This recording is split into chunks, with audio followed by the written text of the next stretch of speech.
ஓம் ஸ்ரீ தாரா நேயர்களுக்கு வணக்கம். இந்த வாஸ்து வகுப்புல நம்ம இன்னைக்கு என்ன பார்க்க போறோம் அப்படின்னா, நம்ம இதுக்கு முன்னாடி பார்த்தது ஒரு ரிவைண்ட் பண்ணிக்கலாம். ஓகேங்களா? ஃபர்ஸ்ட்டு நம்ம ஒரு மனை இடம் வாங்குறதுக்கு போறோம். அது கிளம்புறப்போ பார்த்தீங்கன்னா, சகுனங்கள் இந்த விஷயங்கள் எல்லாத்தையுமே பார்த்தோம். அதுக்கப்புறம் பார்த்தீங்கன்னா, மனை தேர்வு செய்தல். அந்த மனை எப்படி இருக்கணும்? எந்த பக்கம் மேடா இருக்கணும்? எந்த பக்கம் தாழ்வா இருக்கணும்? அப்படிங்கிற விஷயத்த பார்த்தோம். அதற்கு அடுத்ததாக நம்ம இப்போ அந்த மனை நமக்காக ஒரு இடம் ஒரு இடம் ஒதுக்கியிருக்காங்க. ஓகேங்களா? ஒரு ஃப்ளாட்டா போட்டிருப்பாங்க. சில இடங்கள்ல பார்த்தீங்க அப்படின்னா, அதனுடைய அந்த அமைப்பே பார்த்தீங்கன்னா கொஞ்சம் டிஃபரண்டான அமைப்புகள் போட்டிருப்பாங்க. எப்படின்னு வச்சுக்கோங்களேன். இப்போ தெற்கு தெற்கு அதாவது தெற்குலேருந்து வடக்கு பக்கமாக இருக்கிற ஒரு நீளமான மனைன்னு வச்சுக்கோங்களேன். இது பார்த்தீங்கன்னா, நல்ல ஒரு சதுரம். சதுரங்கிறது கரெக்டாக ஃபுல் ஸ்கொயர் ஃபீட்டாக வந்துடும். அதில் எந்த விதமான பாதகம் இருக்காது. இதே செவ்வகமாக வரும்போது என்ன நடக்கும் அப்படின்னா, கிழக்கும் மேற்கும் பார்த்தீங்கன்னா அதாவது அகலம் கம்மியாக இருக்கும். வடக்கும் தெற்கும் பார்த்தீங்கன்னா ரொம்ப நீண்டு போய் லாஸ்ட் வரைக்கும் இருக்கும். இப்போ இந்த இடத்துல எப்படி இருந்தால் நம்ம பார்க்கலாம் அப்படின்னா, இந்த வடக்கு இருக்கு இல்லைங்களா? இந்த வடக்கு கிழக்கு இந்த பக்கத்தில் வடக்கு பக்கமாக இருக்கிற இந்த இந்த இடம் அப்படியே என்ன ஆகும் அப்படின்னா, ஒரு ஸ்ட்ரைட்டாக நூல் பிடிச்ச மாதிரி போகாமல் வடக்கு பக்கம் மட்டும் போக போக போக பார்த்தீங்கன்னா விரிவு கொடுத்துருக்கு போகும். அதாவது போக போக பார்த்தீங்கன்னா அகண்டு போகும். அகண்டு போய் வடக்கு பாகம் கொஞ்சம் கொஞ்சம் லென்த்தாக, அதாவது வடக்கு பாகம் போகிறப்போ இங்கே இங்கே பார்க்கும்போது பார்த்தீங்கன்னா, தெற்கு ஸ்டார்ட் ஆகும்போது பார்த்தீங்கன்னா 26 அடி 30 அடின்னு வச்சுக்கோங்களேன். 30 அடி இருக்குது. அப்போது நீங்கள் அங்கே அந்த வடக்கு நோக்கி போக போக பார்த்தீங்கன்னா 35 அடி அந்த ரேஞ்சில் போகும். அந்த அமைப்பு எப்படி இருக்கணும் அப்படின்னா, அந்த வடக்கு நோக்கி போகிறப்போ அதனுடைய அமைப்பு கிழக்கு பக்கமாக கொஞ்சம் அதிகமான ஒரு இடமா இருந்துன்னு வச்சுக்கோங்களேன். இப்படி இருக்குங்க இப்படி. ஓகேங்களா? நேராக இல்லாமல் இப்படி இருக்குது இப்படி. இந்த பக்கம் அதாவது கிழக்கு பக்கமாக சார்ந்து இருக்குது. கிழக்கு பக்கமாக சார்ந்து இப்படி ஒரு ஒரு 5 அடி ஒரு அகலம் அதிகமாக இருக்குது. இந்த ஒரு மனை ஈசானிய வளர்ச்சி மனை. இது சிறப்பு. இந்த ஈசானியம் சொல்கிறோம் இல்லைங்களா? இந்த ஈசானியம் சொல்லக்கூடிய இந்த மனை ரொம்ப ரொம்ப ரொம்ப சிறப்பு. இது இது தாராளமாக வாங்கலாம். இப்போ இந்த இடத்துல இருக்கிற வளர்ச்சி இது ரொம்ப ரொம்ப சிறப்பு. இப்படி இப்படி வந்திருக்கும். இது இது தாராளமாக வாங்கலாம். இது மாதிரி பார்த்தீங்கன்னா, சார் இந்த இடத்துல இப்படி வளர்ந்துருக்கு. இங்கே தெற்கு வர்றது பார்த்தீங்கன்னா இங்கே இப்படி வளர்ந்துருக்கு. இது பார்த்தீங்கன்னா இது ஒரு குறுகலாக இப்படி போகுது இப்படி அப்படி சொல்லி வச்சிங்கன்னா வச்சுங்களேன். இது பார்த்தீங்கன்னா அக்னி. அப்போது இந்த அக்னி பாகம் வளர்ந்துருக்கு அப்படின்னா இந்த இடத்துல என்ன நடக்கும்? இந்த இடத்துல இது மாதிரியான ஒரு மனை நம்ம வாங்கிட்டோங்க. ஓகேங்களா? வாங்கிட்டோம். வாங்கினதுக்கப்புறம் நம்ம சரி பண்ணி கட்டிக்கலாம் அப்படிங்கிற ஒரு ஐடியா இருந்தோம்னு வச்சுக்கலாம். சரி பண்ணி கட்டிக்கலாம் தான். ஓகேங்களா? ஏன்னா நம்மளுடைய மனைக்கு தேவையான விஷயத்தை மட்டும் நம்ம செலக்ட் பண்ணிட்டு பாக்கி நம்ம ஒதுக்கலாம்.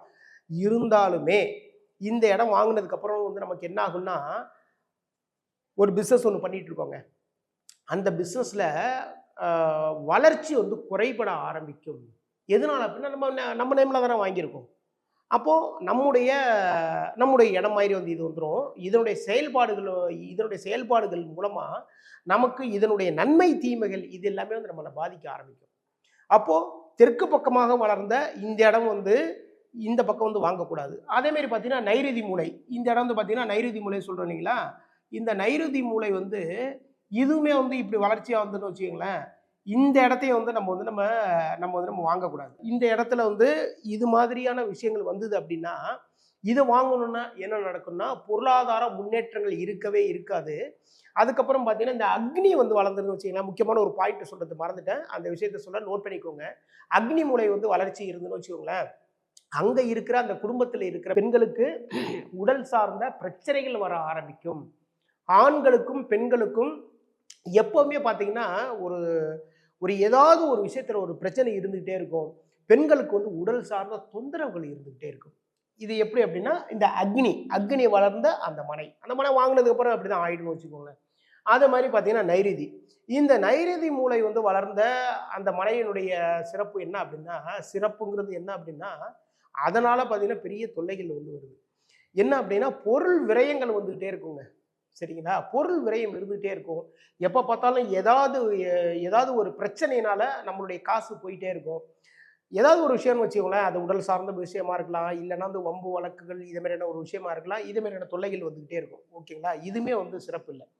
அ ய அதாவது நம்ம முக்கியமா பார்க்கிறது என்னன்னா, இந்த ஈசானிய பக்கம் வந்து வளர்ச்சி பெற்ற மனையா இருந்ததுன்னா, மிக மிக மிக சிறப்பு.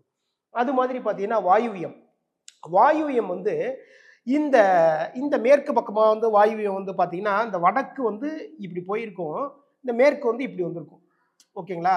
இப்படி வந்திருக்குன்னு வச்சுக்கோங்களேன். இந்த வடக்கு பக்கமா வந்து வளர்ந்த இந்த வாயு மனை வந்து நல்லது.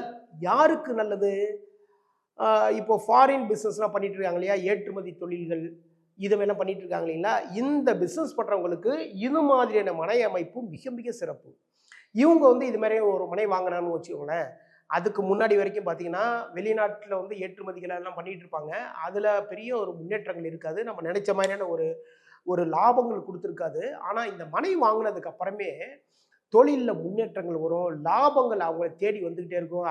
எக்கச்சக்கமான ஆர்டர்ஸ் வந்துட்டே இருக்கும். அப்ப தொழில் வளர்ச்சி பெரிய அபரிமிதமான ஒரு தொழில் வளர்ச்சிகள் குடுத்துக்கிட்டே இருக்கும். சரிங்க. இந்த பக்கம் ஈசானியம் வளர்ச்சி பெற்ற அந்த மனையினுடைய நன்மைகள் என்னென்ன நடக்கும் அப்டின்னா, இதே மாரியான வந்து ஒரு மனை வந்து வாங்கிட்டோங்க.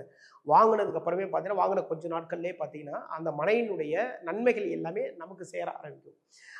ஒரு தொழில் பண்ணிட்டு இருக்கோம். தொழில்ல வந்து ரொம்ப கஷ்டப்பட்டு ஒரு அமௌண்ட் சேர்த்து அந்த ஒரு இடத்த வாங்குனோம்.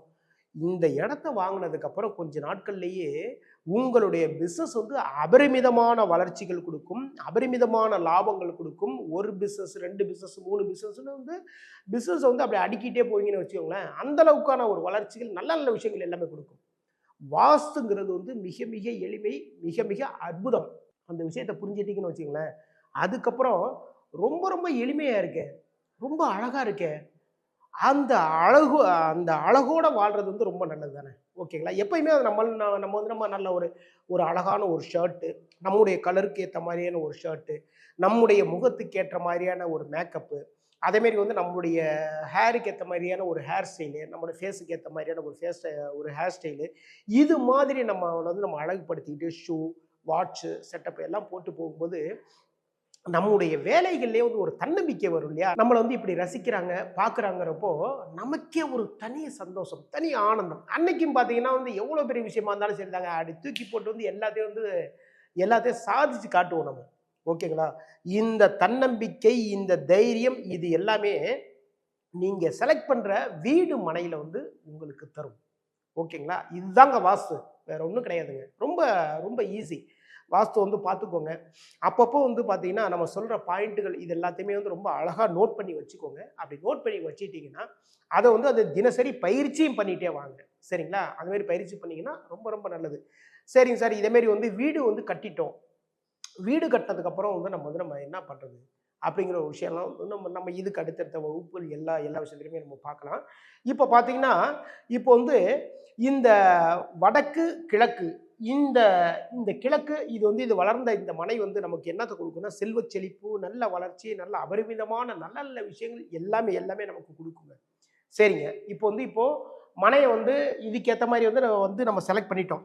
செலக்ட் பண்ணதுக்கப்புறம் நம்ம என்னென்ன பண்ணலாம்? எப்படிலாம் வந்து அந்த மனையில என்னென்ன விஷயங்கள் எல்லாமே பண்ணலாம்?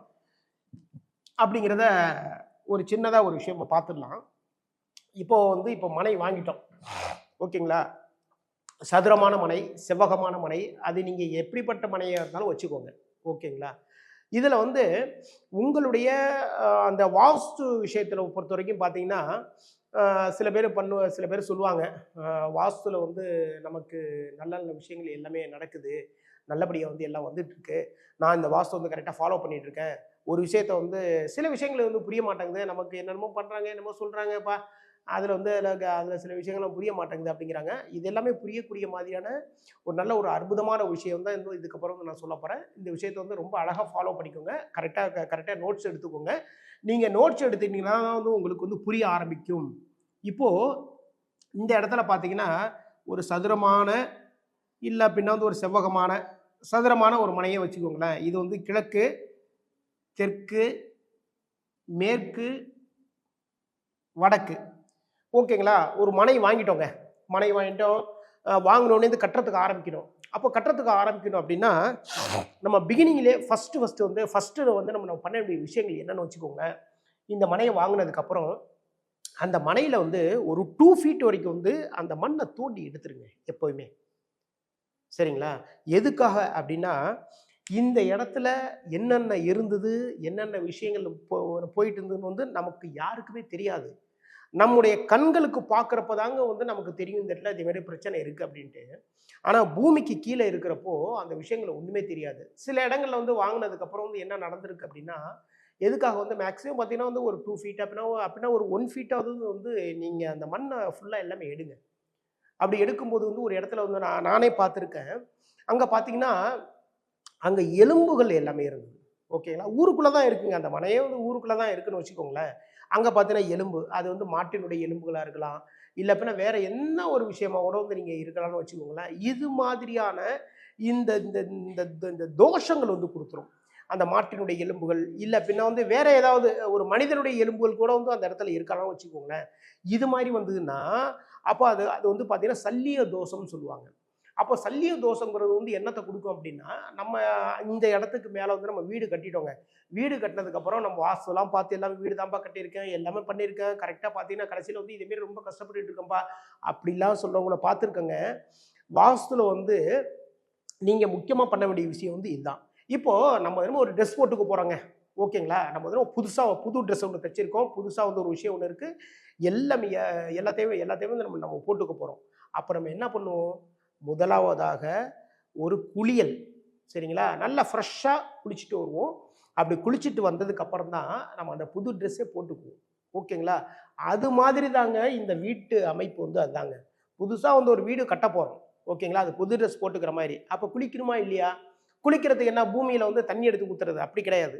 அந்த அதுக்குள்ள என்ன இருக்கு? அதாவது இதனுடைய அழுக்குகள் எல்லாத்தையும் வந்து வெளில எடுக்கணும். அப்போ நீங்க வந்து நீங்க 1 ஃபீட் இருந்தாலும் சரி, இல்ல அப்படின்னா 2 ஃபீட் இருந்தாலும் சரி, ஒரு பொக்லைன வச்சு வந்து தோண்டுங்க. ஏன்னா பல லட்சம் ரூபாய்க்கு போட்டு வீடு கட்ட போறோம். வீடு கட்டினதுக்கு அப்புறம் பார்த்தீங்கன்னா, அந்த அந்த வீட்ல ரொம்ப ஆனந்தமா, சந்தோஷமா, பெரிய லெவல்ல வளர்ச்சியா இப்படிதான் அந்த குடும்பம் இருக்கணும்.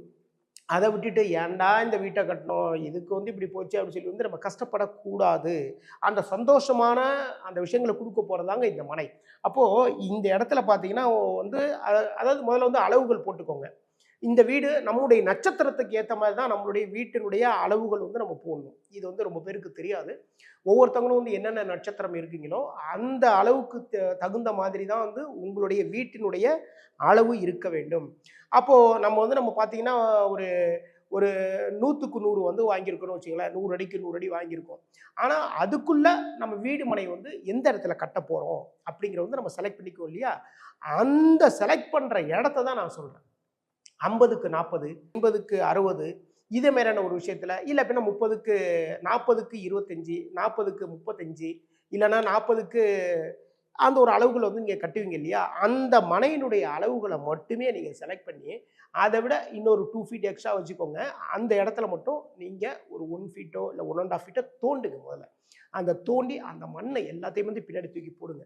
அப்படி நீங்க தூக்கி போட்டதுக்கப்புறம், அந்த இடத்துல என்னென்ன இருக்கு அப்படிங்கிற விஷயம் வந்து உங்களுடைய பார்வைகளுக்கு தெரியும். இதுதாங்க அந்த தோஷ நிவர்த்தின்னு சொல்றோம் இல்லைங்களா? இந்த தோஷ நிவர்த்தியினுடைய ஃபர்ஸ்ட் ஸ்டெப் வந்து இதுதான். ஓகே. இது வந்து தோஷ நிவர்த்தி பண்ணிட்டோம். இதுக்கப்புறம் வந்து என்ன பண்ணணும் அப்படின்னா, இப்போ சில பேர் என்ன பண்ணுவாங்க அப்படின்னா, ஒரு டேட் பார்த்துருவாங்க. வாஸ்து நாள் வந்து இந்த நாள் வருதுப்பா. இந்த நாளுக்குள்ள வந்து இந்த வேலையெல்லாம் முடிச்சிடணும். இருக்கிற வந்து இன்னொரு 1 வீக் தான் இருக்கு. அதுக்குள்ள சீக்கிரம் முடிக்கணும் அப்படிம்பாங்க.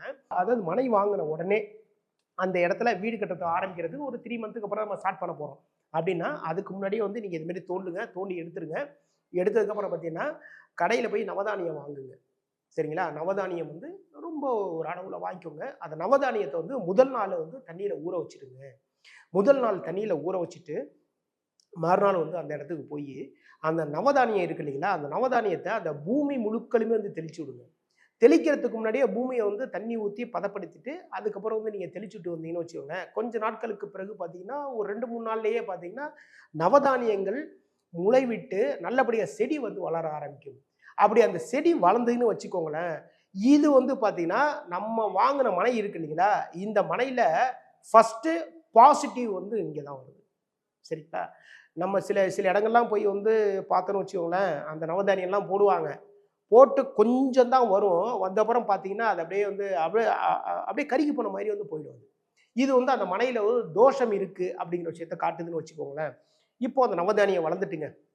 நவதானியம்லாம் நல்லா வளர்ந்ததுக்கப்புறம் ஃபர்ஸ்ட் வந்து பார்த்தீங்கன்னா சுற்றில வந்து வேலி போட சொன்னேன். அந்த ஃபென்சிங் இந்த செட்டப் எல்லாமே இருக்குது. ஓகேங்களா? இதுக்கு முன்னாடி தோண்டினதுக்கப்புறம் நடக்கிற விஷயம். இதை வந்து நான் சொல்லிட்டு இருக்கேன் நான். இப்போது நவதானியம்லாம் வளர்ந்துட்டுங்க. நல்லபடியாக இருக்குது. சரிங்க, அதை வந்து இதை பிடிங்கி தூக்கி வெளில தூக்கி போடுறதா? அது பண்ணவே வேண்டாம், பண்ணக்கூடாது. பக்கத்தில் வந்து பசுமாடு, சரிங்களா, பசுமாடு கண்ணோட கூட்டிட்டு வாங்க. இல்லை அப்படின்னா வந்து இல்லைங்க நான் ரொம்ப தூரத்துலேருந்து கொண்டு வரணுங்க அப்படின்னா கொஞ்சம் ஒரு ஒரு வண்டியில் வச்சு கூட்டுவாங்க. ஓகேங்களா, ஒரு 407 இதே மாதிரியான ஒரு வண்டியில் வச்சு பசுமாடையெல்லாம் கூட்டுவாங்க. வந்து அதை வந்து நம்முடைய மனையில் மேய விடுது. ஓகேங்களா, அப்போது இந்த மனையில் மேய விட்டதுக்கப்புறம் அந்த பசுமாடும் கண்ணும் ரெண்டுமே நல்லா மேயும், நல்லா அழகாக சாப்பிடும். ஒரு நாள் ஃபுல்லாக மேய்ஞ்சி மேய்ஞ்சி மேய்ஞ்சி சாப்பிட்டுட்டு எல்லாத்தையும் சாப்பிட்டுட்டு ஒரு ஓரத்தில் படுத்து கிடக்கும். அந்த அந்த படுத்திருக்கு இல்லைங்களா, அந்த இடங்கள்லாம் பார்த்தீங்கன்னா நமக்கு வந்து நல்ல நல்ல நல்ல நல்ல விஷயங்களை கொடுக்க போகுது. அதை இதுக்கப்புறம் வர்ற பதிவுகளில் சொல்கிறேன். இப்போது மாடுல எல்லாமே எல்லாமே இது பண்ணுது. அந்த இடத்துல பார்த்தீங்கன்னா மாடு சாணம் போடுது, கோமியமும் போகுது. இப்படி பண்ணும்போது இந்த மனையினுடைய இரண்டாவது பாசிட்டிவ், மனையினுடைய இரண்டாவது பாசிட்டிவ், அதாவது ரெண்டாவது நல்ல எனர்ஜி வந்து அந்த மனையில வந்துட்டு இருக்குன்னு அர்த்தம். ஓகேங்களா, இதுக்கப்புறம் தான் நம்ம பார்த்தீங்கன்னா கடைக்கால் தோன்றது, மற்ற விஷயங்கள் எல்லாமே பார்க்கறது இதுக்கப்புறம் தாங்க பார்க்கணும். அப்போ இந்த மனை வந்து செலக்ட் பண்ணிட்டோம். செலக்ட் பண்ணதுக்கப்புறம் பார்த்தீங்கன்னா வந்து ஒரு 1½ ஃபீட் வரைக்கும் வந்து உள்ள தோன்றோம். தோண்டி அந்த இடத்த தூக்கி போட்டு நவதானியங்களை தெளிக்கிறோம். பசுமாடை கூட வந்து மேய விடுறோம். ஐயா இதெல்லாம் வந்து வில்லேஜில் தான் ஓகே, சிட்டிக்குள்ளே வந்து அது மேலே இல்லை அப்படின்னா சிட்டிக்குள்ளேருந்து மாடுகள் எல்லாமே இருக்குது. மாடுகள் வளர்க்குற இடங்கள் வந்து வச்சுருக்காங்க. நீங்கள் பார்த்தாலே தாராளமாக தெரியும். அப்போது தனி வீடு கட்டுறவங்க தான் நான் சொல்கிறேன் நான். அங்கேயும் வந்து ஒரு ஃப்ளாட் கட்டியிருக்காங்க. ஃப்ளாட்டில் போய் நாங்கள் வாங்க போகிறோம். அந்த இடத்துல என்னங்க பண்ணுறது அப்படின்னா அதெல்லாம் ஒன்றும் பண்ண முடியாது. நீங்கள் என்ன 7வது மாடி 8வது மாடியில் என்ன தோண்டி எடுத்துட்டு அங்கேயே போய் வந்து நவதானியத்தை வந்து பயிர் பண்ண முடியும்? அதெல்லாம் ஒன்றும் பண்ண முடியாது. நான் சொல்கிறது தனி வீடு. அப்போ அந்த தனி வீட்டில் வந்து தனி லேண்டு, தனி வீடு வந்து நம்ம கட்ட போகிறோம். நமக்கான ஒரு வீடு, நமக்கான ஒரு அமைப்பு வந்து பண்ண போகிறோம் அப்படின்னா அந்த இடத்துல இது மாதிரியான விஷயங்கள் பண்ணிக்கோங்க. இப்போது அதாவது முதலாக அந்த பயிர் வந்து நல்லபடியாக விளைஞ்சுது. அது ஃபஸ்ட்டு எனர்ஜி, ஃபஸ்ட்டு பாசிட்டிவ். 2வது பார்த்தீங்கன்னா பசுமாடு வந்து மேயுது. சில இடத்துல பார்த்தீங்கன்னா இதுமாரி வளர்ந்ததுக்கு அப்புறம் பார்த்தீங்கன்னா பசுமாடு கூட சில இடத்துல வந்து மேயாது. அது கொஞ்ச நேரம் விட்டுருப்போம். விட்டதுக்கப்புறம் பார்த்தீங்கன்னா சுற்றிலும் வேலி தான் கட்டியிருக்கோம் இல்லையா, அந்த வேலியை உடச்சிட்டு கூட வந்து வெளில போயிடும். அப்படி போகும்போது அந்த இடத்துல வந்து சில தோஷங்கள் இருக்குங்கிறது அர்த்தம். அதுக்கேற்ற மாதிரியான சில சில பரிகாரங்கள் பண்ணணும். அது ஒன்றும் பரிகாரங்கள் பெருசாக ஒன்றும் கிடையாதுங்க. கடல் நீர் எடுத்துக்கோங்க. ஓகேங்களா, அதோட பார்த்தீங்கன்னா வந்து மஞ்சள் பொடி எடுத்துக்கோங்க, பசுவினுடைய கோமியம் எடுத்துக்கோங்க. அதுக்கப்புறம் பார்த்தீங்கன்னா பச்சை கற்பூரம் வந்து அதில் வந்து அந்த தண்ணியில் கலந்துக்கோங்க. அதுக்கப்புறம் பார்த்தீங்கன்னா வந்து இது இது கோமியம் தான் சொல்லிட்டேன். அப்புறம் பார்த்தீங்கன்னா பச்சை கற்பூரம், அதுக்கப்புறம் இது மாதிரி நல்ல விஷயங்களை வந்து நீங்கள் எடுத்துக்கோங்க. எடுத்து ஜவ்வாது கலந்துக்கோங்க. இப்படி கலந்து அந்த அந்த நிலத்து முழுக்களுமே நல்லா தெளிச்சு விடுங்க. ஓகேங்களா, மஞ்சள் நீர், கோமியம், அதோட பார்த்தீங்கன்னா கொஞ்சம் கல் உப்பு கூட போட்டுக்கலாம். ஏன்னா கடல் நீர் சேர்த்துக்கலாம். இல்லை அப்படின்னா வந்து சில நேரம் பார்த்தீங்கன்னா வந்து நம்ம யாத்திரையெல்லாம் போயிட்டு வந்திருப்போம். அப்போ வந்து இப்போ கங்கை தண்ணி வந்து நம்ம கைவசம் இருக்கும். அந்த கங்கை நீர். அப்புறம் இதை விட முக்கியமான ஒரு விஷயம் இருக்குங்க. நம்மளுடைய குலதெய்வ கோயில் இருக்கு இல்லைங்களா, குலதெய்வ கோயிலுக்கு போங்க. அங்கே குலதெய்வத்தை வந்து அபிஷேகம் பண்ணுற அந்த தண்ணி இருக்குது இல்லைங்களா, அந்த தண்ணீரை வந்து சேவ் பண்ணி வச்சுக்கோங்க. இல்லை அப்படின்னா அங்கே இருக்கிற பூசாரிகிட்ட வந்து நம்ம சொன்னோம்னு வச்சுக்கோங்களேன், அவங்க வந்து எடுத்து வச்சிருப்பாங்க. அந்த அபிஷேக தண்ணீர், அபிஷேகம் வந்து பார்த்தீங்கன்னா மஞ்சள் அபிஷேகம் பண்ணுவாங்க, திரவிய பொடிகள் இதெல்லாம், இது அப்புறம் பார்த்தீங்கன்னா பால் அபிஷேகம், பன்னீர் அபிஷேகம் எல்லாம் பண்ணுவாங்க. இது எல்லாத்தையுமே கலந்த கலவைன்னு வச்சுக்கோங்க. எல்லாத்துலேயும் கொஞ்சம் கொஞ்சமாக பிடிச்சி ஒரு 2 லிட்டர்ஸோ இல்லை அப்படின்னா வந்து ஒரு 1 லிட்டரோ சேர்த்து வச்சுக்கோங்க. அதை நீங்கள் வாங்கின மனையில் அந்த தண்ணியோட கலந்து நீங்கள் தெளிச்சு விட்டீங்கன்னு வச்சுக்கோங்களேன், உங்களுடைய குலதெய்வத்தினுடைய அருள் உங்களுக்கு மட்டுமே கிடைக்கும். அந்த மனையில் எந்த பிரச்சனை இருந்தாலும் சரிதாங்க, எல்லா பிரச்சனையும் வந்து உங்களுடைய குலதெய்வம் பார்த்து கொள்ளும். உங்களுடைய குலதெய்வம் வந்து உங்களுக்கு மிகப்பெரிய ஒரு பாதுகாப்பு அரண் சொல்லுவோம் இல்லைங்களா, அந்த அரண் மாதிரி வந்து அந்த குலதெய்வம் வந்து நிற்கும். இதே மாதிரியான விஷயத்தெல்லாம் பண்ணிட்டோங்க. சரிங்கய்யா பண்ணிட்டோம். பண்ணதுக்கப்புறம் பார்த்தீங்கன்னா வாஸ்து பூஜை வந்து நம்ம போடணும். அப்படின்னா வாஸ்து பூஜைகள் வந்து சில மாதங்கள் மட்டும் வந்து கொடுத்துருப்பாங்க. வாஸ்து பூஜை வந்து இந்த நாட்களில் தான் போடலாம் அப்படின்னு சொல்லி கொடுத்துருப்பாங்க. அப்போ அதேமாரி காலண்டரில் கொடுத்துருக்கிற நேரத்தில் வந்து நம்ம வாஸ்து பூஜைகளை வந்து போட்டுடலாமா? இல்லைங்க, ஒருத்தவங்க வந்து அவங்க சொன்ன டயத்தில் வந்து வாஸ்து நாளில் வந்து வாஸ்து பூஜை எல்லாம் போட்டாங்க. ஆனால் பார்த்தீங்கன்னா அவங்க வந்து அவங்க லேண்டு, அதாவது வீடு கட்ட ஸ்டார்ட் பண்ணாங்க. ஸ்டார்ட் பண்ணி கொஞ்சம் தூரம் தாங்க வந்தது. அதாவது பூமி மட்ட லெவலில் தாங்க வந்தது. அந்த வீடு அப்படியே தாங்க கிடக்கு. அப்படின்லாம் சில குறைபாடுகள் எல்லாமே இருக்கு. அப்போ அந்த வாஸ்து நாளில் வாஸ்து பூஜை போட்டும் நமக்கு ஏன் செட் ஆகல, எதனால இதுமாரி நடந்தது, இதை பற்றி வந்து அடுத்த வகுப்புல நம்ம பார்க்கலாம். இதுவரைக்கும் வாஸ்து வகுப்பு வந்து பார்த்த மாணவர்கள் எல்லாருமே வந்து எல்லாமே கரெக்டாக நோட்ஸ் எடுத்துக்கோங்க, தனி நோட்டு போட்டுக்கோங்க. இந்த விஷயங்களை வந்து நோட்ஸ் எடுத்துக்கிட்டு இதுக்கப்புறம் ஒரு டயத்தில் தினசரி ஒரு ½ அன் ஹவரோ 1 ஹவரோ உங்களுக்கு எவ்வளோ டைம் கிடைக்குதோ அந்த டயத்தில் இதை வந்து ரெகுலராக ப்ராக்டிஸ் பண்ணிட்டு வாங்க. மிக மிக சிறப்பாக நல்லபடியாக உங்களுக்கு அழகாக புரியும். மீண்டும் சந்திப்போம். வாழ்க வளமுடன்.